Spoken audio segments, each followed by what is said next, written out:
My name is Ashley, I'm 32 years old, and I'm a pediatric surgeon at Children's Hospital of Philadelphia.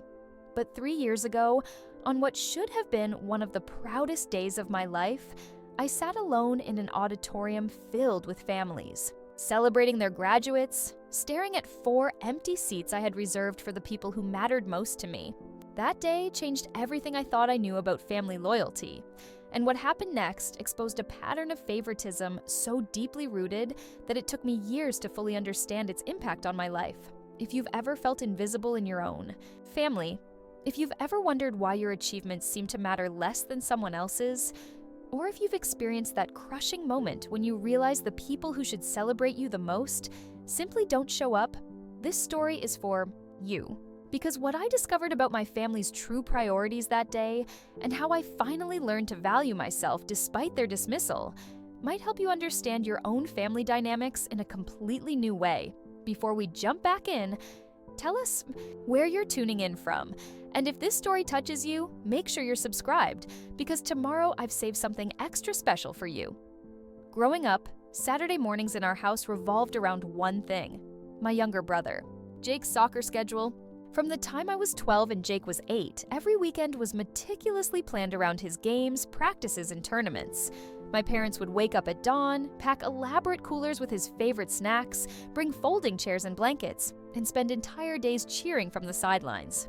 They never missed a single game in 8 years. Not one. I remember watching them prepare for these outings with a level of excitement and dedication that honestly amazed me. My mother would pack separate containers of orange slices specifically, cut the way Jake preferred them, and my father would charge his camera battery the night before to capture every goal, every play, every moment of Jake's athletic glory. They talked about his games during dinner throughout the week, analyzing his performance, discussing strategy, planning which tournaments to attend during summer vacation. Meanwhile, I was quietly building what would become a pre-med academic. Record that eventually earned me a full scholarship to Johns Hopkins University. But my report cards were reviewed with a quick nod and filed away, while Jake's soccer trophies were displayed prominently on our living room mantel. When I made honor roll, I got a brief congratulations. When Jake scored a goal, we had celebratory dinners at his favorite restaurant. The pattern was so consistent that I started to think this was just how families worked. Perhaps athletic achievements were simply more exciting, more visible, more worthy of celebration than academic ones. I convinced myself that my parents were proud of me in their own quiet way, even though they expressed that pride very differently than they did with Jake. During high school, while Jake's games drew extended family members, friends, and neighbors who came to watch him play, I was often alone at academic competitions, science fairs, and honor society ceremonies. I learned to drive myself to events, to celebrate my own achievements, to find validation in the recognition I received from teachers and scholarship committees rather than from home. When I graduated as valedictorian, my parents attended the ceremony, but the conversation during our celebratory dinner afterward centered mostly on Jake's upcoming soccer camp and whether he might receive college recruitment interest. I told myself they were proud, but just expressed it differently.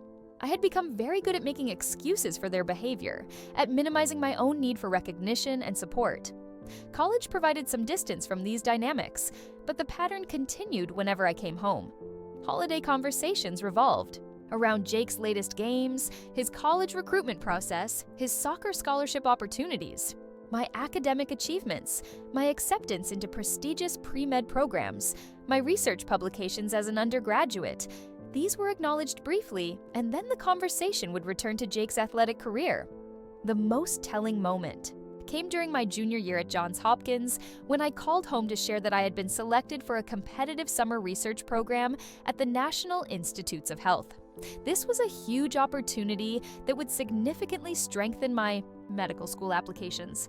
My mother listened politely and then immediately shifted the conversation to Jake's performance in a recent tournament and whether college scouts had been in attendance. That phone call was the first time I consciously recognized that something was fundamentally unequal about how my achievements were received compared to Jake's. But I still told myself that maybe medical school would be different. Maybe when I actually became a doctor, when my career reached a level that was impossible to dismiss, things would change. Medical school at University of Pennsylvania was the most challenging thing I had ever undertaken. The workload was crushing, the competition was intense, and the pressure was constant.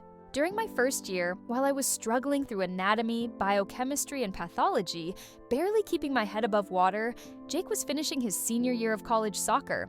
My parents attended every single one of his final games, traveling to different states, booking hotel rooms, organizing family trips around his tournament schedule. When I called home stressed about my first set of medical school exams, my mother would listen sympathetically, but then quickly update me on Jake's latest game statistics and his plans after graduation. He had been offered a position with a local recreational league that paid very little, but would allow him to keep playing the sport he loved. During my second year, clinical rotations began, and I was working 12-hour days at the hospital, often, covering overnight shifts, learning to suture, to take patient histories, to make life-altering medical decisions under supervision. I was exhausted but exhilarated, finally beginning to see how my years of studying would translate into actual patient care.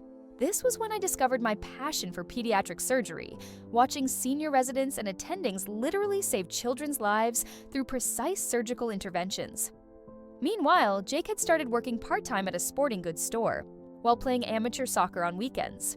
Every Sunday, my parents would attend his games and then call me to give detailed recaps of his performance, his team's standing in their recreational league, and whether he was considering trying out for a semi-professional team the following season. The contrast was becoming impossible to ignore. I was training to perform surgery on children, working toward a career that would require 4 years of medical school followed by 5 years of surgical residency, and my family treated this journey as something that was happening in the background. While Jake's recreational soccer games remained the main event, third year of medical school brought clinical rotations in surgery, internal medicine, pediatrics, and emergency medicine. I was finally working directly with patients, and I discovered that I had both the skills and the emotional resilience needed for pediatric surgery. My supervising physicians began to take notice of my work, and several encouraged me to pursue surgical specialties. This was when I started to believe that I might actually be exceptional at something that truly mattered. But at home, the focus remained unchanged. Jake had joined a new recreational team, and my parents' weekend schedules still revolved entirely around his games. When I tried to share exciting moments from my rotations, like successfully assisting on my first surgery or receiving commendation from attending physicians, the responses were polite but brief before the conversation inevitably returned to Jake's athletic activities. Fourth year brought residency applications, a process that required me to travel across the country for interviews, to compile research, projects, to gather letters of recommendation from the physicians who had mentored me. I was applying for some of the most competitive pediatric surgery programs in the nation, including positions at Children's Hospital of Philadelphia, Boston, Children's Hospital, and Cincinnati Children's Hospital. This was also when graduation planning began. Medical school graduation is a significant milestone, a formal ceremony recognizing the completion of 4 years of intensive training and the transition from student to physician. For most medical students, this ceremony represents the culmination of childhood dreams and years of sacrifice, not just by the student, but by their entire family. I sent my parents the graduation information 6 months in advance. The ceremony was scheduled for a Saturday in May at the University of Pennsylvania, with a formal processional, diploma presentation, and reception afterward. I reserved 4 seats for my family and told them how much it would mean to me to have them there to witness this moment. Their initial response was positive. Of course they would attend. They were proud of me. They wouldn't miss it. But as the date approached, I began to notice concerning signs. They hadn't booked a hotel room yet. They hadn't requested time off work. When I brought up graduation, in conversation, they seemed distracted or would change the subject. 3 weeks before graduation, I discovered why. Jake's recreational soccer team had qualified for a regional tournament that was scheduled for the same weekend as my graduation. The tournament was being held 4 hours away from our hometown, which was already 2 hours from Philadelphia. My parents explained that they had committed to attending Jake's tournament months ago, before they realized the conflict with my graduation date. I sat in my apartment looking at their text message, reading it multiple times to make sure I understood correctly. They were choosing Jake's recreational soccer tournament over my medical school graduation, not his college graduation, not a professional contract signing, not even a particularly important game, a recreational tournament for a hobby he pursued on weekends while working part-time retail. When I called to discuss this, my mother explained that Jake's team was counting on family support, that he had been looking forward to having them there, that these tournaments only happened once a year while I would have other graduations in the future. She suggested that maybe my aunt could attend in their place, or that we could celebrate my graduation when I came home for a visit afterward. The conversation revealed something I had been refusing to acknowledge for years. In their minds, Jake's recreational activities were simply more important than my professional achievements. This wasn't about scheduling conflicts or competing priorities. This was about a fundamental hierarchy of value that placed his happiness and interests above mine, regardless of the objective significance of what was being compared. I tried to explain what this graduation meant to me, how medical school graduation is different from other ceremonies, how this represented not just an academic achievement, but the beginning of my career as a physician. I reminded them of all the years they had traveled to Jake's games, all the weekends they had dedicated to his athletic pursuits, and asked if they could make this one exception for something that happened once in my lifetime. Their response was that I was being selfish, that I should understand that Jake's team was depending on family support, and that there would be other opportunities to celebrate my achievements. They said they were proud of me, but that I should be mature enough to understand that sometimes scheduling conflicts happen and that family members have to make difficult choices. That conversation lasted 45 minutes and ended with me understanding that no amount of explanation or pleading was going to change their decision. They were going to Jake's tournament. They were not coming to my graduation. I hung up the phone and sat in my apartment for hours, trying to process what had just happened.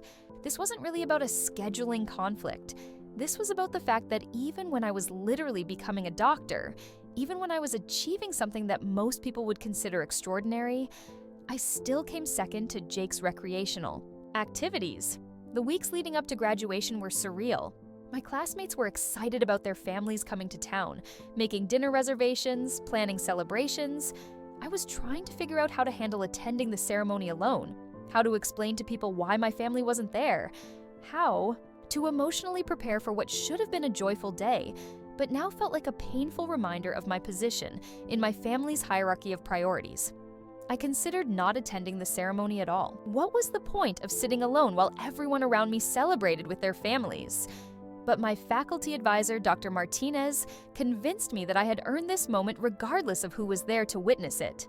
She reminded me that medical school graduation represents my achievement, my dedication, my future as a physician, and that no one else's presence or absence could diminish what I had accomplished.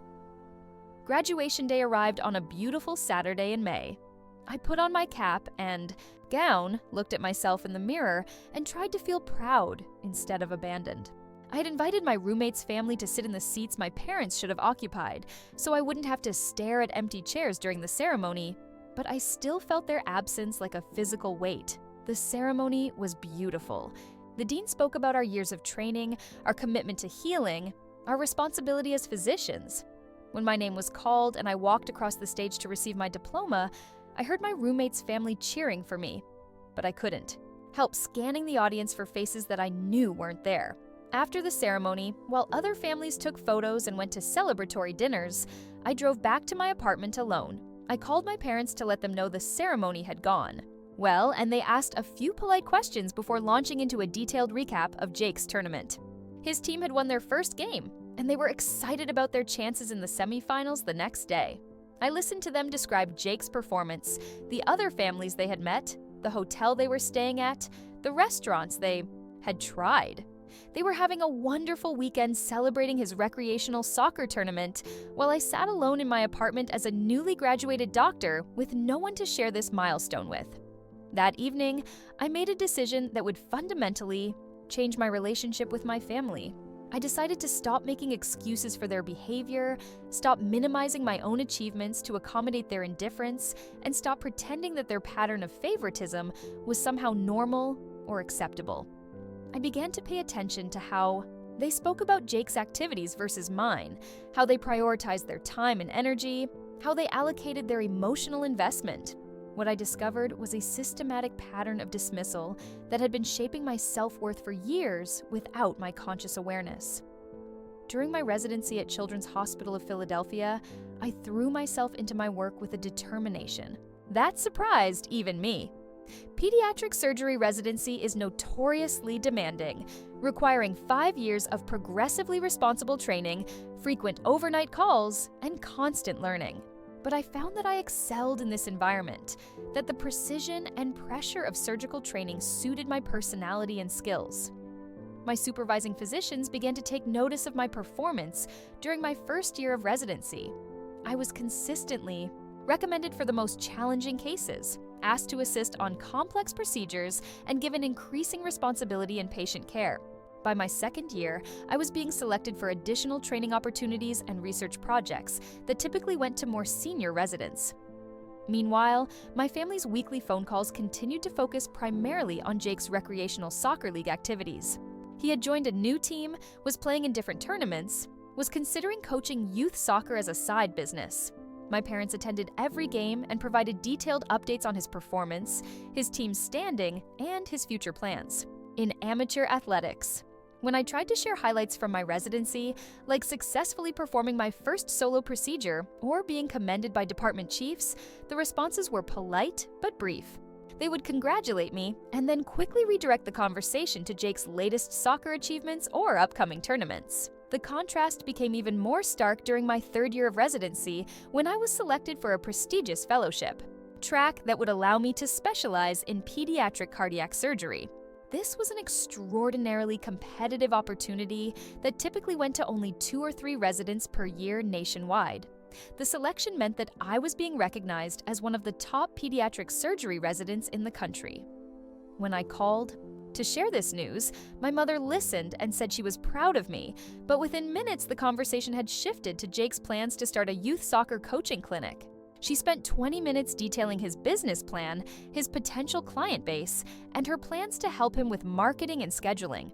I realized during that phone call that my family had developed a fundamental inability to recognize or celebrate my achievements, not because they were intentionally cruel, but because they had created a family narrative where Jake's happiness and interests were the primary focus, and everything else, including my career as a surgeon, was secondary. This recognition was both liberating and devastating. Liberating because I finally understood that their lack of enthusiasm for my achievements was about them, not about me.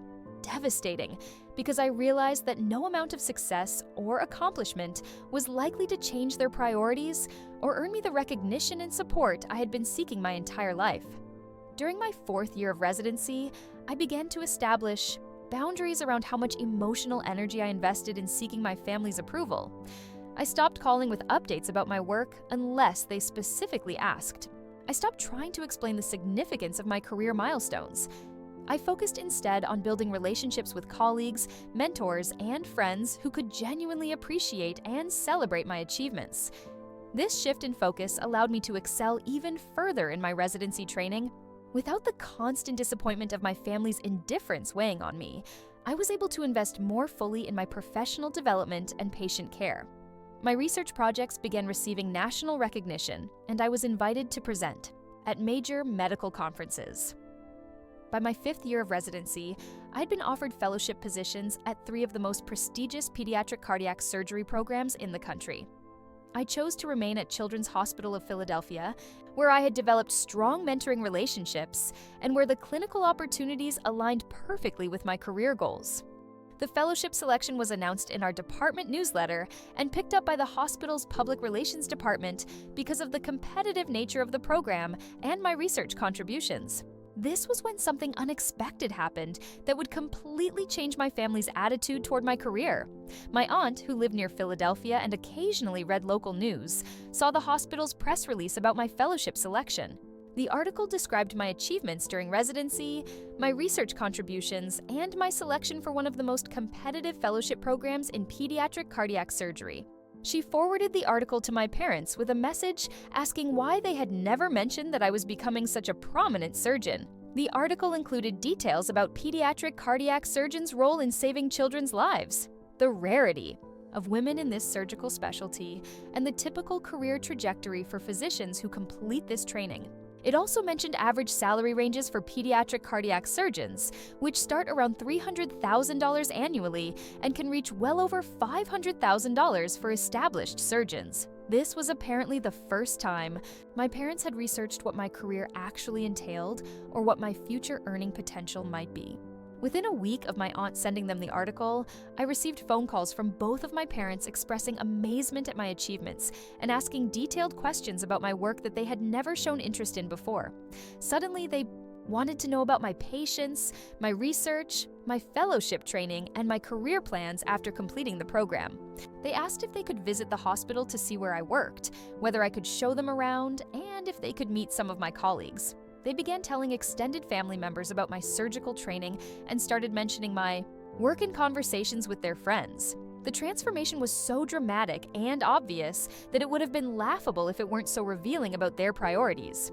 For 5 years, they had shown minimal interest in my medical training while maintaining their intense focus on Jake's recreational soccer activities. But one newspaper article that mentioned my salary potential and professional recognition suddenly made my career worthy of their attention and pride. I realized that their newfound interest wasn't actually about recognizing my skills, my dedication, or my contribution to healing children. It was about external validation and financial success that reflected well on them as parents. They were proud of what my achievements said about their family status, not proud of who I had become as a person or a physician. This understanding came with a mixture of vindication and sadness. Vindication because their sudden enthusiasm proved that my achievements were indeed significant and worthy of recognition. Sadness because it confirmed that their love and pride were conditional, based on external markers of success rather than on genuine appreciation for my character and efforts. During this same period, Jake's recreational soccer involvement had decreased significantly. He was now 28 years old, working full-time in retail management, and playing soccer only occasionally on weekends. His athletic activities no longer provided the same level of excitement and social opportunities for my parents, leaving them more open to discovering other sources of family pride. The timing was also significant because I was beginning to receive recognition outside our family that was impossible to ignore. Medical journals were publishing my research, I was being invited to speak at national conferences, and colleagues were referring to me as one of the most promising young pediatric cardiac surgeons in the region. But perhaps most importantly, I had finally reached a point in my life where I no longer needed their approval to feel confident in my worth and achievements. The years of building my career despite their indifference had taught me to find validation from internal sources and from people who genuinely understood and appreciated my work. When they started showing intense interest in my career, asking to visit my hospital and meet my colleagues, I realized I had a choice to make about how to respond to their sudden change in attitude. I could either embrace their newfound enthusiasm and pretend that their years of dismissal hadn't affected me, or I could address the pattern of favoritism directly and establish boundaries that would prevent future emotional manipulation. I chose to address it directly.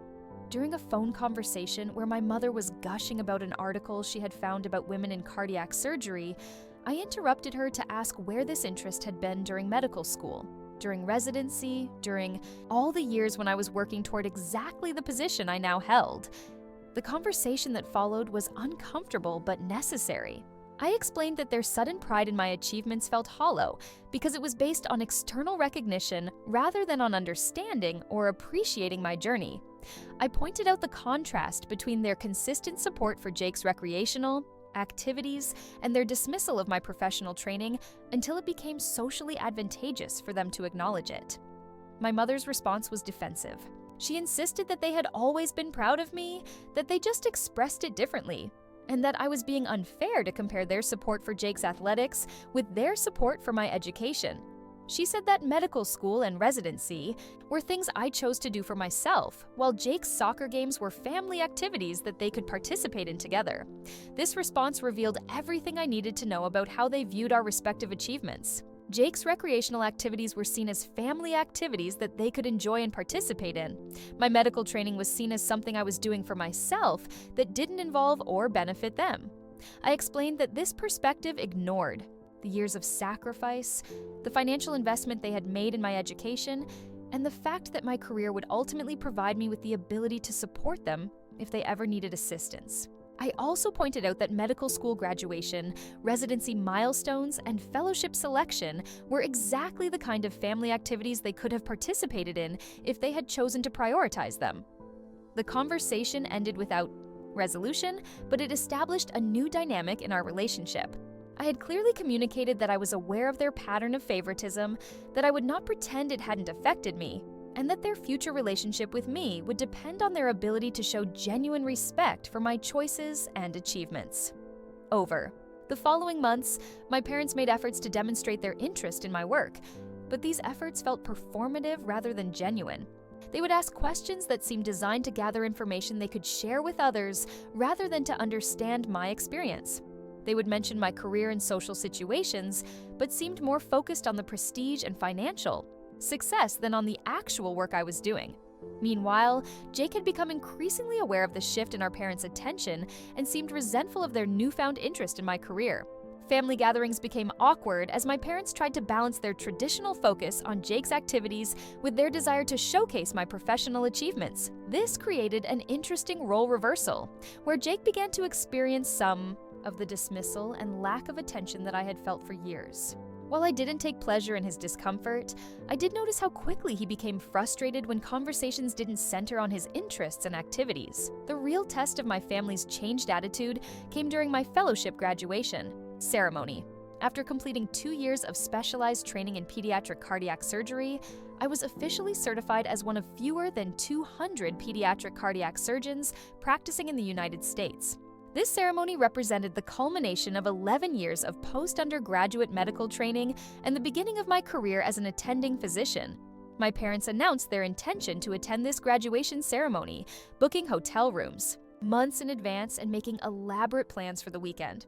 They invited extended family members, planned celebratory dinners, and treated the event with the kind of enthusiasm they had previously reserved for Jake's athletic activities. But I found myself feeling conflicted about their attendance. Their enthusiasm felt motivated by the external recognition and financial implications of my achievement rather than by genuine pride in my dedication and growth as a physician. I had learned to celebrate my milestones independently, and their sudden involvement felt intrusive rather than supportive. I decided to allow them to attend, but to maintain emotional boundaries that would protect me from investing too heavily in their approval. I planned the weekend activities myself, invited colleagues and friends who had supported me throughout my training, and focused on celebrating with people who understood the significance of this achievement beyond its social and financial implications. The BAM. Graduation ceremony was everything my medical school graduation should have been. My parents attended, took photos, met my colleagues, and expressed pride in my achievements. But the experience felt different because I was no longer seeking their validation or basing my self-worth on their level of enthusiasm. During the celebratory dinner afterward, my father gave a speech about my accomplishments that was clearly designed to impress the other attendees rather than to express genuine sentiment. He mentioned my salary potential, the prestige of my hospital, and the rarity of my specialization, but said very little about my character, my dedication, or my passion for helping children. The contrast with how they had talked about Jake's athletic achievements was stark. When they described his soccer games, they focused on his effort, his improvement, his enjoyment of the sport, and their pride in watching him pursue something he loved. When they described my medical career, they focused on external markers of success that reflected well on them as parents. This difference confirmed my understanding that their newfound interest in my career was primarily about what my success meant for their social status rather than about genuine appreciation for who I had become or what I had accomplished. After completing my fellowship, I was offered a position as an attending pediatric cardiac surgeon at Children's Hospital of Philadelphia with a starting salary of $420,000 annually. This position came with the opportunity to build my own surgical practice, conduct research, and train future surgeons. My parents' reaction to this job offer was intense excitement, focused almost entirely on the financial implications. They wanted to know about my salary, my benefits, my potential for future earnings, and what this meant for my ability to purchase a house, invest in retirement accounts, and build wealth. While these practical considerations were certainly important, their focus on financial aspects rather than on the clinical opportunities, the research potential, or the chance to save children's lives revealed that they still fundamentally misunderstood what motivated me and what I found meaningful about my work. This became even more apparent when they started making suggestions about how I should use my income. They thought I should buy a large house that would be suitable for entertaining, purchase luxury items that would reflect my professional status, and consider investments that would maximize my wealth accumulation.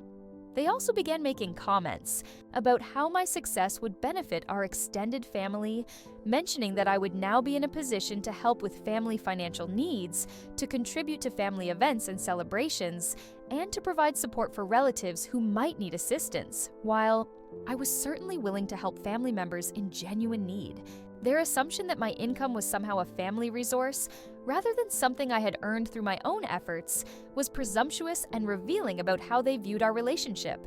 This perspective became especially problematic when they started making plans that involved my financial contributions without consulting me first.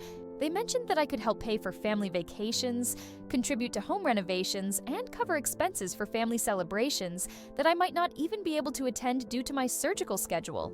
I realized that their newfound pride in my achievements was closely tied to their expectations about how my success would benefit them, which was a form of emotional manipulation that I was not willing to accept.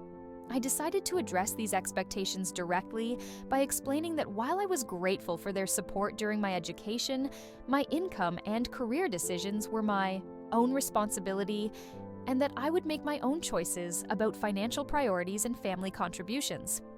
This conversation was difficult because it forced me to establish boundaries that challenged their assumptions about family loyalty and financial obligation. They seemed to believe that my success created automatic obligations to support family interests and priorities, regardless of my own goals and values. I explained that I was willing to help family members in genuine emergencies or significant need, but that I would not accept expectations or assumptions about how I should use my income or structure my life to accommodate their preferences. This boundary setting was necessary, but created tension in our relationship. My parents seemed hurt and confused by my unwillingness to embrace their vision of how my success should function within our family dynamic.